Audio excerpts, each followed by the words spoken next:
What's up, everybody, and welcome to this week's episode of the Well Man's Podcast. My name is Brian Brosey. I'm joined by my friend and co-host Keoni Tita.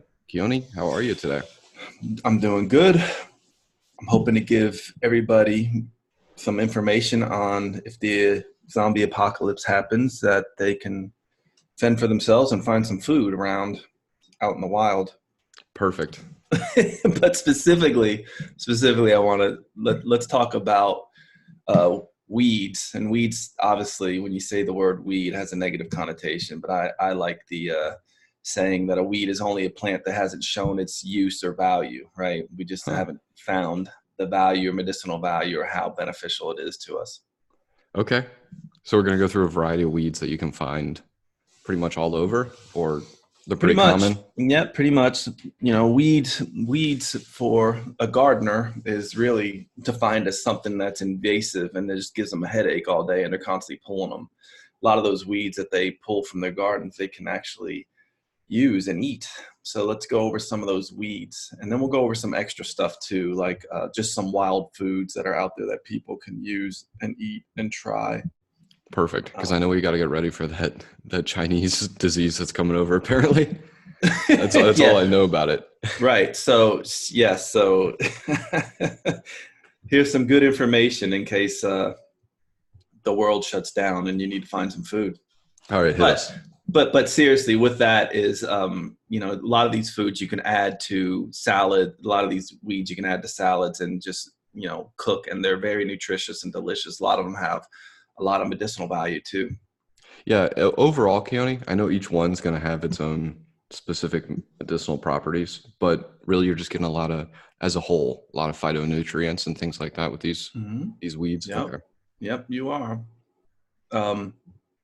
Anyway, going back to what some people classify as a weed, it's just a plant that's considered undesirable in a particular situation. So basically a plant in the wrong place. And here in the US, a lot of the weeds were brought over from Europe or Asia and then just really took hold and spread like crazy. So, you know, me and you grew up in the South. I'm sure we're very familiar with kudzu, which we'll talk about a little bit. I mean, that you can just drive down rural roads and see it taking over whole acreage of lands and trees and just growing up like a vine and stuff. Yeah, absolutely.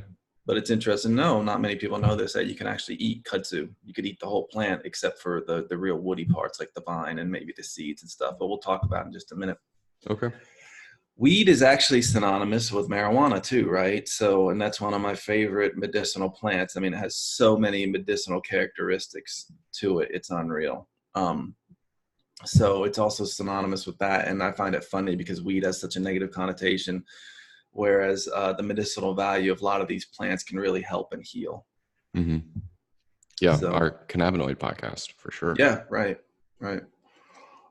So a lot of farmers and gardeners are constantly like weeding their garden, weeding their fields, and they don't realize that a lot of the stuff that they're pulling up that they consider invasive, they can actually eat. So us, you know, one of the, and then also the other thing about it is a lot of farmers now, especially at farmers markets, realize this, and you'll see in farmers markets all over the place, even in New York City, you'll see like bunches of dandelion, bunches of like burdock, like things they're pulling that are weeds that they're now selling as edible foodstuffs. And it's interesting because we as people culturally, we only eat like, what is it? I mean, the statistic is like, as far as plant species, getting your vegetables, we only really eat about, I don't know, maybe 25 different greens or plant species if we're pretty good about it, if we go through a produce section. But actually there's hundreds of thousands of plants out there that we definitely can eat. And then just one caveat, one warning that we definitely want to tell people is, before you go pulling out weeds and stuff, you definitely need to make sure you make the correct identification, because there are definitely poisonous plants that can look like some of the stuff that we're talking about today. But once you look at the plant, you'll get an idea of the personality. It's like seeing a person's face. Once you see the face and get to talk to them, you can see them in a crowd and pick them right out of a crowd. So all plants kind of have that. Once you get to know the plant, you will see the personality, and you'll be able to drive down the street or road or highway and be able to point out plants and what they are once you get to know the personality of the plant and what it looks like and stuff. So as you go through this podcast, it may be a good idea as we talk about each one to just pull up a picture of it and start getting to know the plant. Yeah. Are there general properties or characteristics that stand out that make something safe? I was never a Boy Scout or anything like that, so I don't have much knowledge in regards to like the snake that has the color profile, and it's like, okay, stay away from the red, you're dead, that sort of thing. Right. Is there a general rule of thumb for this type of stuff? Not really with plants. I will say this though, one thing about poisonous plants, they are filled with very, very bitter compounds. So innately, this is probably why humans and other species don't like bitter tasting things, because a lot of those bitter tasting compounds are very, very poisonous. So that may be one thing why I love the taste of bitter, in certain foods, but wild foods that are bitter, that's a sign that you probably want to stay from. But again, there's no hard fast rules for this. One plant can look very similar to another one. One could be edible. The other one could be, really poisonous and dangerous. Yeah. And then also it can depend on how you prepare them. Like some plants, if you don't eat them at the right time, are actually poisonous. Where if you get them at the right time and prepare them the right way, they're very nutritious and not poisonous, and won't hurt you in any way. Yeah. At this point, Keoni, are you able to gather any in the wild? Like I can imagine, like at Bastille, for example, with that herb garden, that would be a great place to just grab them from a garden. But obviously, you're not going to go to your local playground that the city sprays down with whatever to keep the weeds away, and pick from there. Yeah, well, so that's the thing. So you want to make sure that wherever you're picking is not sprayed or anything like that. But the one interesting thing I'll say about weeds are weeds love like poor soil conditions. You'll see weeds just taking over industrial sites and things like that. And weeds have this amazing ability, which is really kind of crazy when you think about it, to like cleanse the soil and prepare it for, trees and things like that. So when you see lands cleared and things like that, weeds will take over within a season. And, it's kind of like the initial recon plants that go in there and make sure the conditions are right for like trees and things like that. Interesting. But going back to your point, you absolutely can go there. Let's start with the weeds that you can find in lawns, because every American lawn has edible weeds in it for the most part, if you're not picking them out. Okay. The first one that you can find, and I think everybody pretty much knows this plant, but again, you want to make sure you're identifying it rightly, because there are some mimickers to this plant, are dandelions. And dandelion, you can eat the whole plant. I mean, the leaves, the roots, the flowers, everything can be eaten. The younger the plant is, the more tender the leaves are, so the better to get. The more mature it is, the more woody or fibrous those plants can be. But dandelion is a very medicinal plant. The roots, the leaves, everything can be eaten.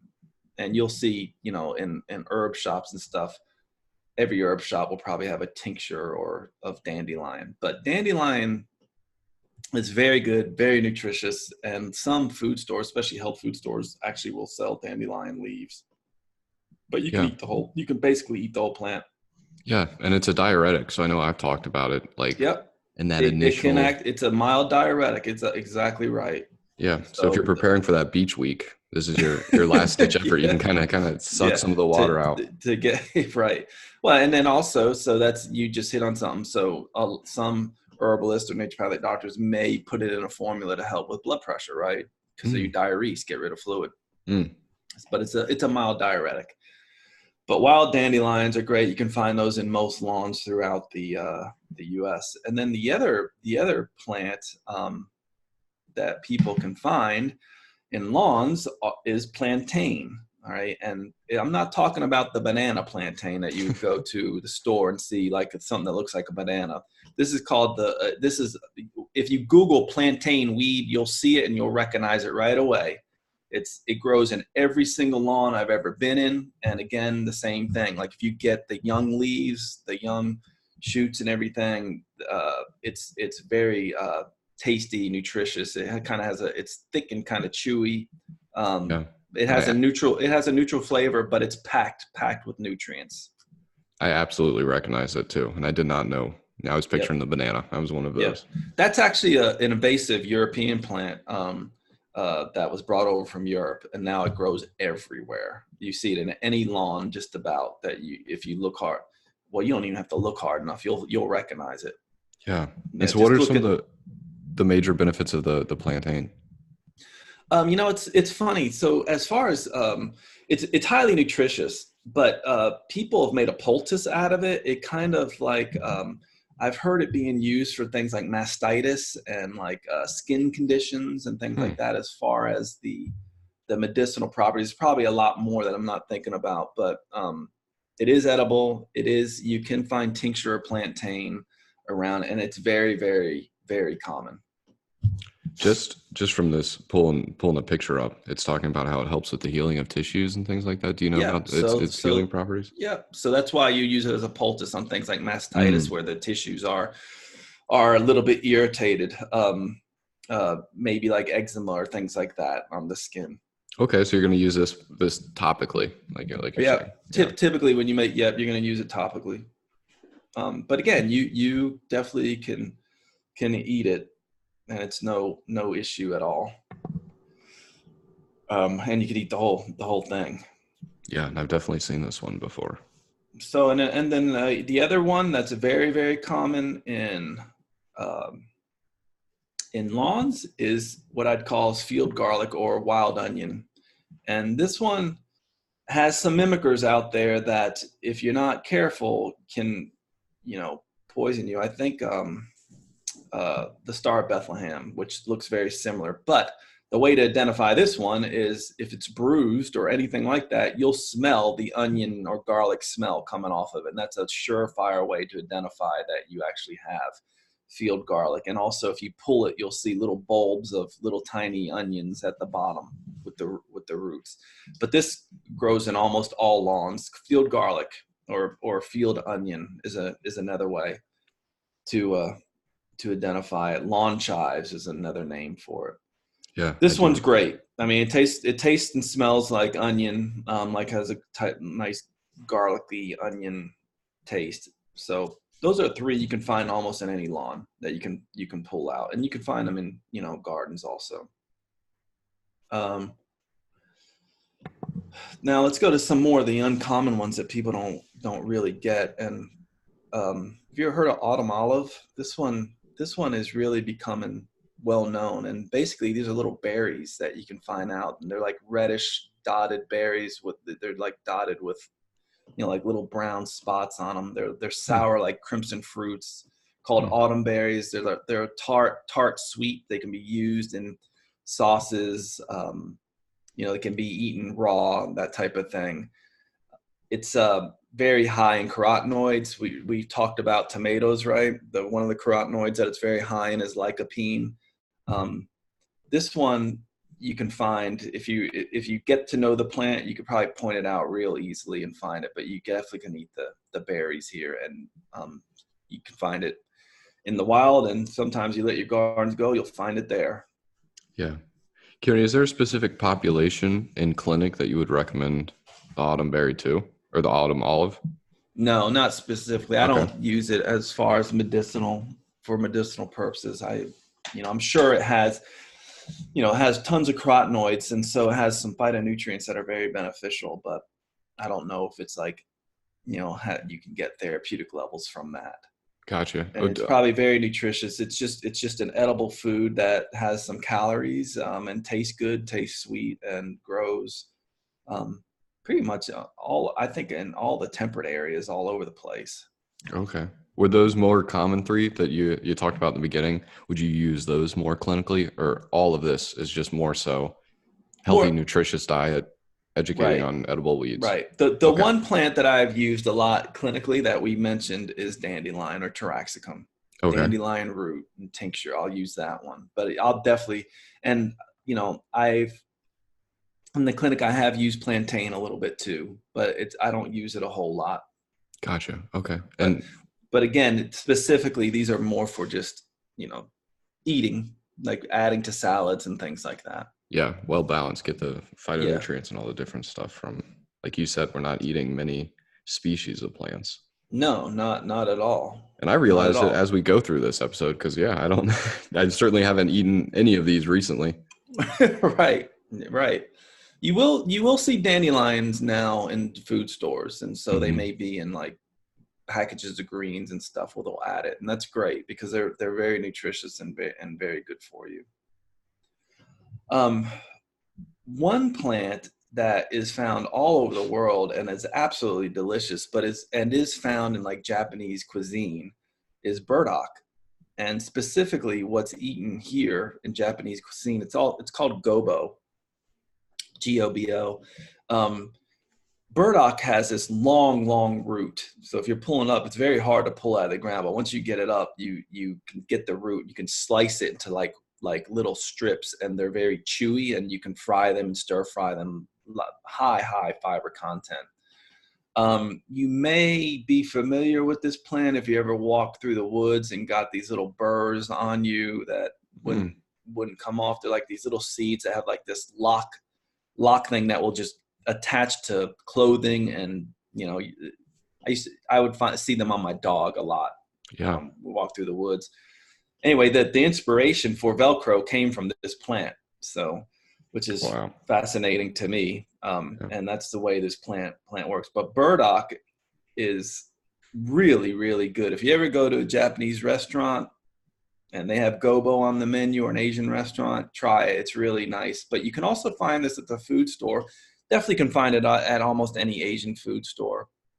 And if the root is not too hard, you can cut them in strips and stir fry them, and it's just like a nice chewy uh, strip that has a very pleasant taste. But the taproot is really what is the main thing that you use for eating, and you can find this can grow in your garden. It's also a kind of a fast growing plant. Anyway, the Latin name is called Arctium lapa, but burdock root, check it out. Very, very good. And you said it tastes good. What does it taste like if you had to try? Um, it, what is it's, it's a plant that's very fibrous, but not in a way that is like distasteful. I mean, Okay. it's kind of chewy and crunchy and has a nice mouth feel. It will take on the flavors that you stir fry it with. Okay. So it will take on the flavors of different sauces if you stir fry it with. I think it has a slightly bitter, maybe very, very mild sweet taste, Okay. but it's really delicious and filling. So you'll see a lot of times that it's stir fried with cut carrots and burdock together. A lot of times in Japanese dishes. And so if I go to Whole Foods, am I going to look for gobo or burdock, or I need to look for It would both? be under the name burdock, and you would recognize it as you would see that it's just looks like a long tap root that's just Hmm. cut to smaller pieces. Yeah, it looks like it's got some purple hues to it too. At the And the young shoots, the young shoots you can eat also, but it's really the root that's like a brownish root that Okay. if you look at it or Google burdock root, you'll see how it looks. It just looks like a woody, like kind of like a woody long vine, sort of. Yeah. Yeah. I'll definitely have to try it in a stir fry. Yeah. Another thing that you can find in lawns, but also you'll find in gardens too, is chickweed, and that's Stellaria. This is a medicinal herb that I use a lot in like salves for topical application and stuff. But Mm. chickweed kind of it grows on the ground. It has like a nutty type. I don't know how to explain, like nutty corn type silk flavor. It's if you just grab it up in bunches, it comes up. Grab it up in whole clumps. It's a sprawling plant on the ground. It tastes yeah, I don't know, nutty, like maybe like lettuce in a sense. Okay. So it's a good one. Once you really get to know the plant, you'll recognize it. You can pull it up, but it gives lots of ground cover, holds in moisture into the soil for other plants and things like that. But chickweed is great. You'll see a lot in skin salves and maybe lotions and stuff like that. Yeah, I do recognize a few of these from like just being in a compound of like you're talking about, like in a topical Yeah, lotion or something like that. right. Um, let's see. Another one is the like garlic mustard. Again, this one you'd have to know. You get to know the plant, see what it looks like. But it basically tastes like mustard greens. But you just type in garlic mustard into the Google search engine, and it will come up. Again, this one is with a lot of these you want to harvest when young, when the leaves are tender. You can also, in a mature plant, you can eat the flowers also, but it's usually the leaves and flowers you can eat. And as the name implies, it kind of has like a mustard garlicky taste to it. Yeah. Yeah, I can imagine that one. Yeah. I think my favorite exercise is you describing flavors. It's gotta be the best. I'm gonna take out some of the sound bites and I can go to a wine tasting and just play Keoni going, nutty, lettucey. That's right. It's a way to get to know the personality of the plant, to taste it and stuff. Absolutely. Once you get to know the personality of the plant, you'll never forget them. You'll be able to pick them out. This plant, I use a compound all the time in this next one that I use all the time in the clinics, called resveratrol. This is what a lot of resveratrol comes from. The plant is actually called Japanese knotweed, and it is the bane of homeowners, people who own property everywhere, because once it takes over, you are not getting rid of it. I mean, you have to like basically put a nuclear bomb on your property to get rid of it. It's so prolific. However, you can eat this plant. It starts. It's just funny. There's a big articles on the internet that say that this plant will decrease home values in like within a couple of years of it growing. Even though it starts out growing as a nice, pretty plant, it pretty much takes over everything. Wow. But it's called Japanese knotweed, or the Latin name is Polygonum cuspidatum. But anyway, it's as the name implies, it's an Asian plant. It's very invasive here, but you can eat the little immature shoots, and they taste kind of similar look like to asparagus. Yeah, the little immature shoots look like asparagus, but it can grow up to 6 to 10 feet tall and just take take over everything. But you can extract the resveratrol out of here as well as other compounds. That's what a lot of companies use this plant to get that from. But it's notoriously invasive, but it's also delicious if you know what you're doing. So you can eat your way to a new property or better property value. eat your way out of your property or into your property once it takes over. You wouldn't be able to eat it fast enough, though. That's the problem, unless you had hundreds of people on your property helping you eat it. It takes a village. Yeah. Oh, yeah. Yeah. The young shoots can be eaten raw, and they taste similar to rhubarb. Any of the ones that we've discussed so far, Keoni, do you grow in your garden? Now, obviously, dandelion I do. Okay. Yeah. You make a point to grow dandelion. It's kind of one. Yeah, dandelion's a good one. Yes. And dandelion is one of those that even if you didn't grow it, you're going to find it growing. Especially if you have a lawn, it's going to grow. You'll find it at some point. But dandelion's a really good one. And like we said at the beginning, what we consider most weeds are just, plants that we just haven't found out the use, or the plant hasn't told us what it can be used for medicinally, or whether it can be edible, or whether it's a great plant to keep away bugs and things like that. And, Right. So every plant has its use. Another plant that if you grew up in the South like we did, you've seen this one, pokeweed. Poke is a very interesting plant. I think it's at the end of, or maybe late summer, you see these dark purple berries all over it, which are poisonous. You certainly don't want to eat it. Birds can eat them, but we certainly can't eat them. But if you get the leaves young, the tender leaves, and blanch them, they're very good. This is not a plant you want to eat raw because it can make you very sick.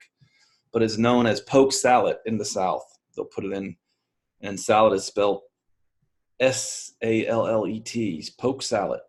But it needs to be prepared appropriately, and once blanched, the young shoots are very nice, taste good. Okay, but you got to cook it. It's Yeah, not one you're gonna yeah. eat You do raw. not want to be eating this one raw Yeah. at all. Okay. And the mature plants are even more toxic. They're Okay. just they're gonna make you very sick. But if you blanch it, it's not gonna do anything like that to you. Okay. And to this point, that's the first one we've covered where it's like you absolutely have to cook it, correct? Yes, this one I think so. you absolutely need to cook it. Okay. Right, right. Um, and then there's another one out there that's really good. That is very medicinal, and that's purslane. Purslane is a Mediterranean plant, but it's pretty much, you can find it in gardens everywhere. It's this plant actually is very high in omega-3s as far as plants go. Huh. Do you know So it's why? it's a succulent, Interesting. maybe, but it's high in It's high in that omegas. yeah, like the compound, like it's the plant omega-3, which has to get converted to like DHA or EPA, but it's high in it, so Hmm. it's great. I think it's alpha linoleic acid. Highly nutritious. You can eat it raw or cooked. It's an annual succulent. Once you know it, you won't forget it. But purslane is really a nice thing, and you can see that you can find purslane caps in herbal shops too, like purslane tinctures, things like that. Yeah. Um, That may and be a then good also, way to start your forte into this is like going to an herb shop and getting to know these plants from a safe source. right, That right, initial step. and then just listen to our podcast. Is really, as we name them off, just get an idea of what they look like, Right. and then Yeah. you can go from there. There's some other plants that grow through the garden. I'll just briefly name these. They're not ones that I've have a lot of experience with them, but they are edible. One is called uh, sheep sorrel. The leaves are lemony, tangy, have like a tart flavor. They can be eaten raw or cooked. Again, they can be used as thickeners in soups. It's in the buckwheat family. Hmm.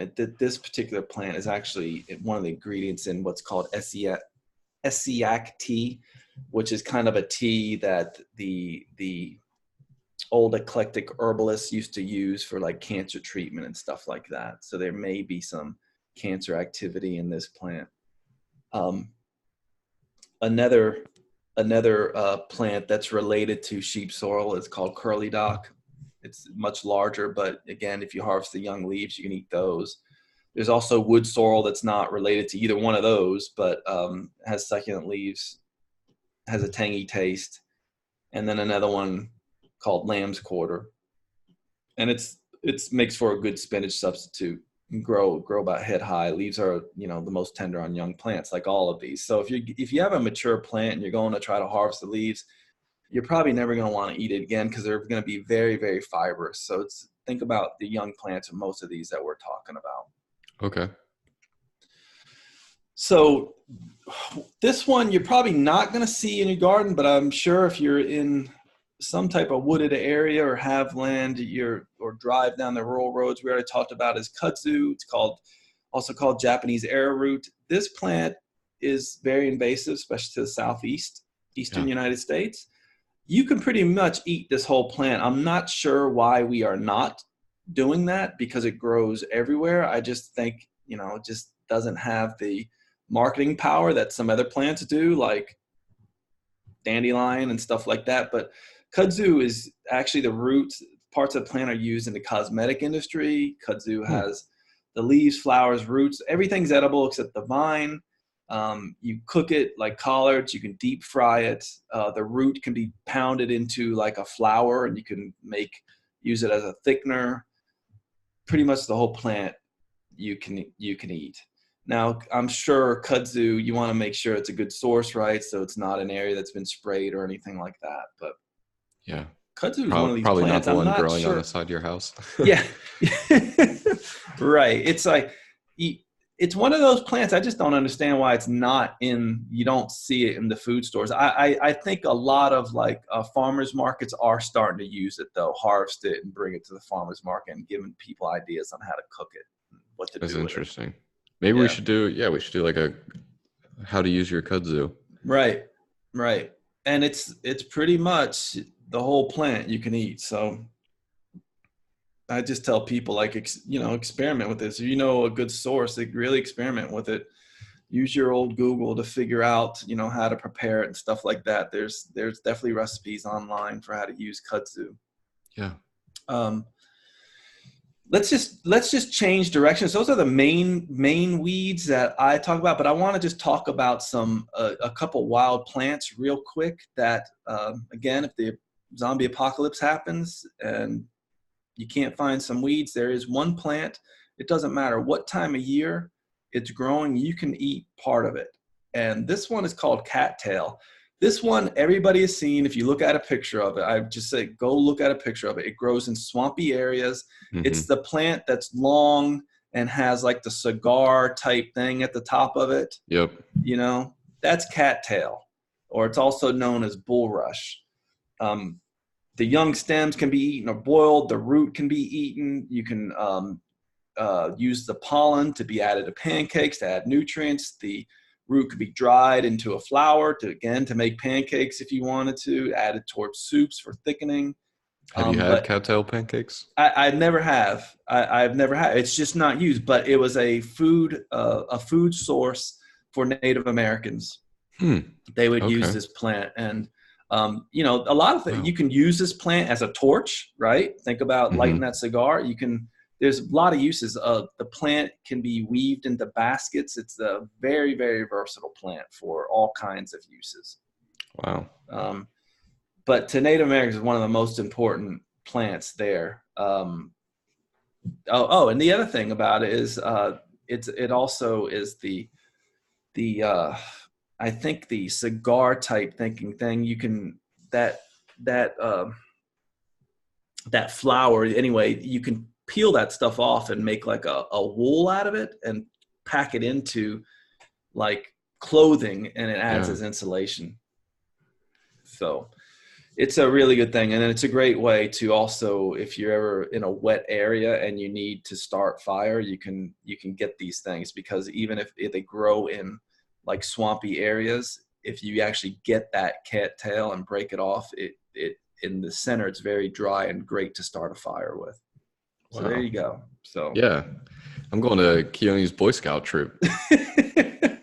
But cattail's a very, very versatile plant. And again, it's another one that, I'm not quite sure why we don't see it more in like at farmers markets and stuff, and just how to use it. I think about it. If I went to a farmer's market and I had a little pamphlet that said, oh, this is cattail, this is how to prepare it, I would like to try it, if somebody harvested it and all that. But it goes for a number of plants. And then another plant that was a great food source for Native Americans are acorns. Now, the reason why acorns, most people, you can't eat them raw. They'll get you sick. Unlike squirrels that can. Humans can't. So but the way you prepare them is you can just gather a whole bunch of them, and the Native Americans used to put them in like a bag and put them in a stream and let water run over them to take out all the tannic compounds out of it. And then after it's been there for a few weeks, then you take it out. You can mash the nuts into a flour or whatever, and then you can cook them and eat them. So it's a great flour source. It's a great, has lots of good fat and carbohydrates in there. Think about acorn pancakes. I mean, actually, there's recipes for that online. Wow. So how to prepare acorns. And, again, it's a food source that is very nutritious, very filling, can be very satisfying. It's just, you just have to prepare it right. And then the knowledge that they used to have is crazy. And the fact that I don't know it, like the only one I'm familiar with is the dandelion. Really? Right. There's so many plants out there. You just have to know how to identify them. Once you know how to identify them, it's like, you could pretty much walk. And it's just funny. I've walked with herbalists who are much more of an experts than I do, and they'll just walk through the forest. They'll be like, "Oh yeah, you can eat that. You can eat that. You can eat this. You can eat that. Don't want to Wow. eat that. That will kill you." But you can eat. So that's some good knowledge to have. Yeah, absolutely. An herbalist is the expert in this domain, Keoni. Is I that would correct? say, yes, an herbalist, a survivalist, like a lot of survivalists would, anybody who forages for wild plants. Okay. We haven't talked about it, but we'll talk about it soon. Mushrooms grow everywhere. You just have to really know how to identify them, and that's the one place when we talk about it, I'll definitely stress you need to exactly know what you're doing with that. Yeah. You do not want to go pick mushrooms because there's been mistakes with mushrooms where some things look so similar. Even if you think you're an expert and you pick it, that could be the end of you if you Yeah. if you eat them. So mushrooms are a big deal. But as long as you know the personality of the mushrooms and the plants, you're pretty much going to be safe. But you want to really talk to an expert about it. Yeah. Yeah. But a lot of No. these plants, we intuitively know. So just doing a little bit more homework, you'll be pretty much safe with a lot of the plants we're talking about. Yeah. Now, is this a big part of your naturopathic education, or is this something that you really Well, love? yeah, some of it is. Yep, some of it is because a lot of these plants are crossovers, right? So we studied a lot of the medicinal plants, but a lot of these medicinal plants are also weeds. And there's this saying in naturopathic medicine that we kind of already said is that weeds are just plants that haven't given up their medicinal value. We just, we don't know what the medicinal value of them are yet. They just get a bad rap for being weeds. Yeah. But really they're plants that really, if you look at the plant and really get to know the personality of the plant, you see a lot of these weeds come up in very poor soil conditions. And that says a lot about the personality of the plant. They're very tenacious and they can take over. And not only that, they clean the soil. So industrial waste sites, again, you don't want to go pick your weeds from these sites, but they will help cleanse the soil and prepare it for, a healthy ecosystem later on. Wow. So if humans ever, left this earth, the weeds would be the first to take over all our urban areas, and then that would pave the way for forests to regrow and all that stuff. Yeah. Okay. And then last but not least, I just want to mention this because my wife uses a lot of these in her cooking, and you can find these around your house also. There's a lot of edible flowers out there, and these include the clover flowers, daisies, of course, the dandelion flowers, honeysuckle is one. Violets are another one. The leaves of all violets and violas, they're all edible. They'll invade lawns and gardens. Another one that if you're growing zucchini, you can definitely eat the zucchini blossoms. I've actually seen zucchini blossoms in restaurants, like being the whole blossom. They're big flowers that are, like almost like breaded and fried, and you eat those. Nasturtiums are one. These are a really nice flower. You see these in restaurants. They have like a peppery flavor to them. A very pretty flower, orange and yellow flowers, red flowers. Rose petals, sunflowers. There's lots of them, but those are just some of the things that you can garnish your meals with, make the plate look really pretty, and eat them. Yeah.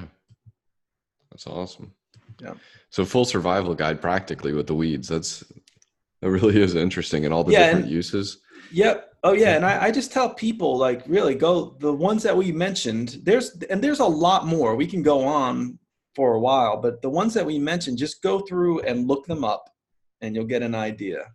Yeah. And if the names, if you remember some of these names, you'll start seeing these in some like farm to table restaurants and stuff. Yeah. That's interesting. As far as some of the stuff you're saying the Native Americans would use these for, like the cattail, and how they would prepare the acorns.